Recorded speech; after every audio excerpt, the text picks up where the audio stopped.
안녕하세요. 의대생 진우입니다.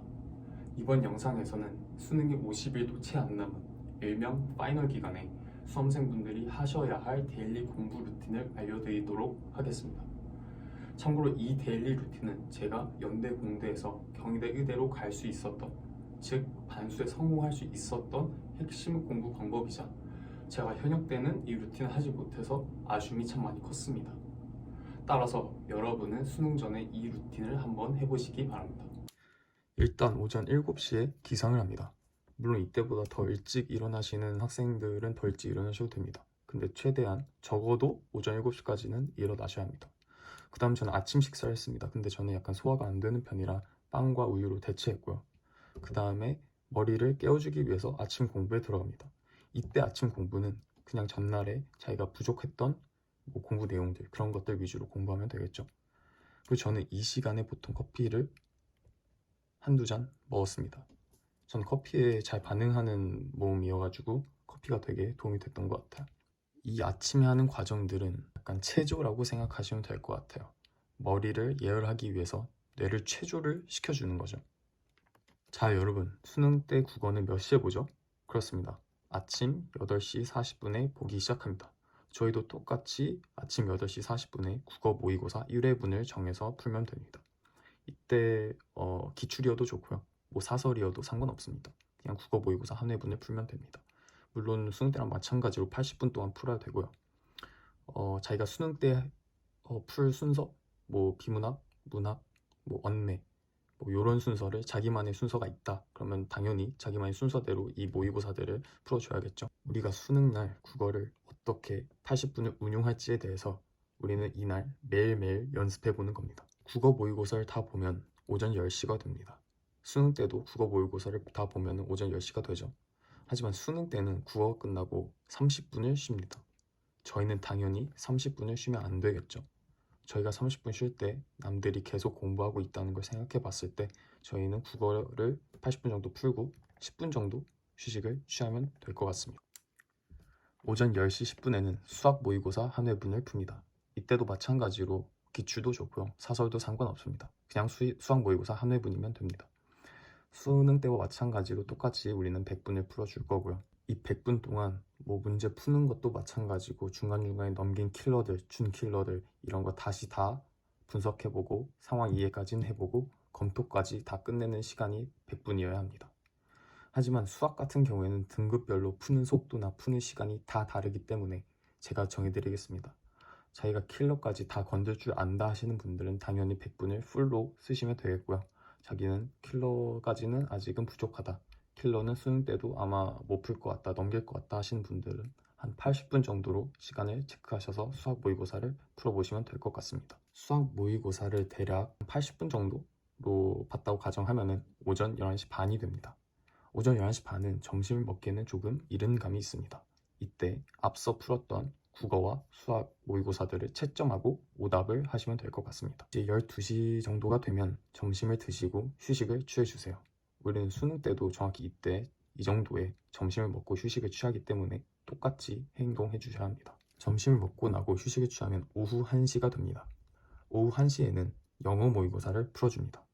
이때도 기출이나 사설 아무거나 1회분 풀어주시면 될 것 같고요. 근데 여기서 중요한 거는 1, 2등급 받으시는 분들은 보통 듣기에서는 한 문제도 틀리지 않는 경우가 많아요. 그럴 때는 영어 모의고사를 듣기 문제 제외하고 50분 동안 풀어주면 될 것 같고요.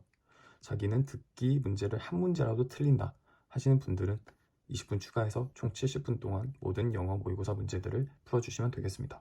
그리고 이때 점심 식사를 먹고 난 직후기 때문에 수능 때도 그렇고 평소에도 그렇고 식곤증 때문인지 몰라도 약간 점심 먹고 난 후에서 자기가 좀 많이 피곤하다 하시는 분들은 이때 꼭 영어 모의고사 푸는 연습을 하셔야 합니다. 저희는 수능 때도 당연히 몸이 점심 식사 먹고 피곤하거든요. 그거를 대비하기 위해서 자기 피곤한 몸을 어떻게 70분 동안 관리할지도 연습하셔야 합니다. 그 다음 마찬가지로 10분을 쉬고요. 저희는 2시 20분부터 한국사가 아닌 탐구 과목들을 볼 겁니다. 그러면 한국사는 연습을 안 하나요? 라고 질문을 할 수도 있는데요. 한국사는 이렇게 매일매일 데일리 루틴으로 하기에는 너무나 시간이 아까운 과목입니다. 이과 학생들 기준으로 말씀드리자면 한국사는 4등급 이상만 받으면 되는 과목이기 때문에 저는 그냥 추석 특강 때 한국사 5시간 뭐 특강, 속성 특강 이런 걸 들어서 저만의 필기 노트를 만들었고요. 수능 직전이나 아니면은 뭐 일주일에 한두 번 정도 머리를 쉬고 싶을 때 그 한국사 필기 노트를 이렇게 쭉 읽어봤습니다. 이렇게만 해도 솔직히 한국사는 4등급 이상은 나오는 것 같더라고요. 다시 돌아와서 오후 2시 20분부터 탐1, 탐2를 풀어주시면 됩니다. 이땐 당연히 각각 30분을 활용하셔야 하고요. 탐1, 탐2 사이에는 절대 쉬지 않습니다. 바로 풀어야 합니다. 수능 때도 바로 풀기 때문이죠. 자, 그러면 오후 3시 20분에 정확히 국어, 수학, 영어, 탐1, 탐2를 모두 풀었습니다. 그럼 그 이후 시간에는 일단 채점을 하고요. 나머지 틀렸던 문제들 모두 오답을 해줍니다. 그 다음 시간에는 뭐 하냐? 저녁 시간을 제외하고는 약점 체크 시간이 될 텐데요. 여러분 6월 모의고사, 9월 모의고사를 푼 후 자신의 약점, 그리고 뭐 흔들리는 개념, 약한 유형 이런 것들이 다 확인이 되셨죠? 이렇게 데일리 루틴을 하다 보면은 매일매일 자신의 약한 약점들이 확인이 될 겁니다. 그러면 이 시간 동안에는 그 약한 약점들에 대해서 보완하는 시간이 되면 되겠습니다. 이 약점 체크를 어떻게 하는지 자그마한 예를 들어보자면 탐1 과목에서 어떤 개념 문제를 틀렸다고 가정해 봅시다. 기억, 니은, 디귿 개념 문제인데요. 니은이 맞았는데 여러분이 틀렸다고 했습니다. 그럼 여러분이 이 약점 체크 시간에 아, 니은은 맞는 거구나 하고 그냥 넘어가면 될까요? 그럼 안 되죠. 일단 수능 때 니은과 같은 선지가 똑같은 선지가 나온다는 보장이 없고요. 그럴 확률도 매우 드뭅니다. 당연히 니은에 대한 개념을 몰랐거나 헷갈렸다면 개념서를 다시 봐서 니은이 있는 개념 그 파트 전체를 다시 한번 공부하셔야 합니다. 저는 반수할 때 이 루틴대로 공부를 했습니다.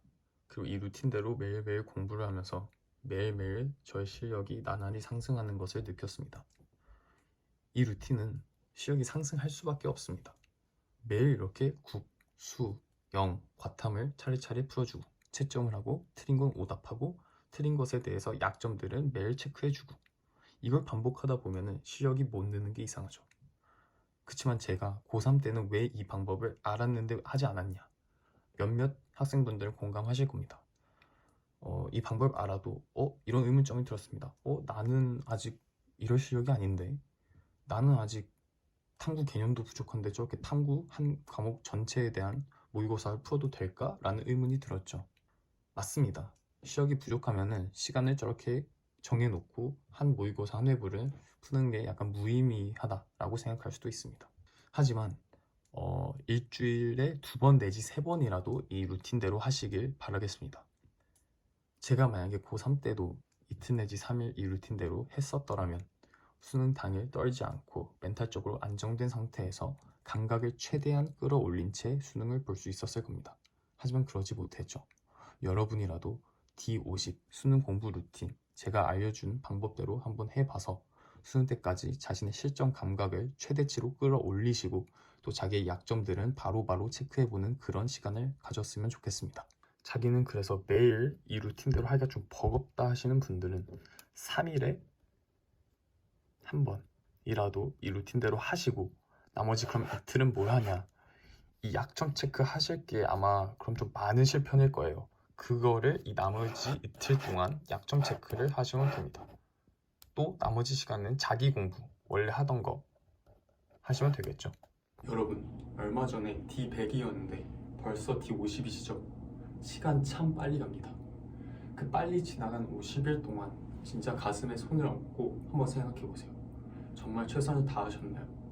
정말 최선을 다하셨다면 계속 그렇게 열심히 하시면 됩니다.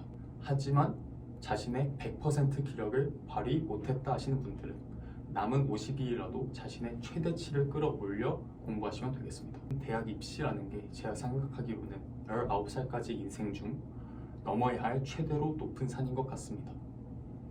그래도 그 산을 의대 입학하면서 나름 성공적으로 넘어본 제 입장으로서 말씀드리면 그 산을 넘었을 때 얻는 그 자신감은 정말 값집니다. 나중에 인생에서 다른 더 높은 산들이 제 앞에 생겨도 그래도 수능 때 나 최대로 열심히 해봤더니 뭐 되던데? 이런 자신감이 생깁니다. 여러분도 제가 알려드린 데일리 공부 루틴으로 수능이라는 산 무탈히 잘 넘으시고 큰 자신감이 생기셨으면 좋겠습니다. 그 자신감이 앞으로 여러분의 인생의 원동력이 되어 더 큰 사람이 되도록 해줄 것임이 분명합니다. 그러니 저만 믿고 오늘부터 해보세요.